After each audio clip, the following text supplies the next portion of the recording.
শ্রাবণ মাসের শেষ সোমবার চলে গিয়েছিলাম বাবা বড় কাছারির ঠাকুর দর্শন করতে। বাবাকে সামনে থেকে তো দেখতে পাইনি, কারণ মন্দিরে দেখতেই পাচ্ছ প্রচণ্ড ভিড় ছিল।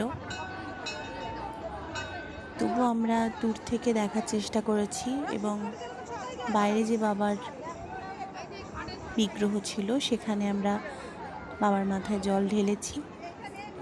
যেহেতু শ্রাবণ মাসের শেষ সোমবার, তাই ভিড় হবে সেটা জেনেই গিয়েছিলাম। আসলে ওই দিন ছিল আমার বোনের জন্মদিন, সেই কারণেই আরও আমরা গিয়েছিলাম আমার ছেলেরই পুজো দিতে। আমার বোন ওটা করেছিল মানত, তাই ওর পুজো দিতে গিয়েছিলাম। খুব ভালো কাটলো দিনটা, হৈ হৈ করে আনন্দ করে বাবার দর্শন করে।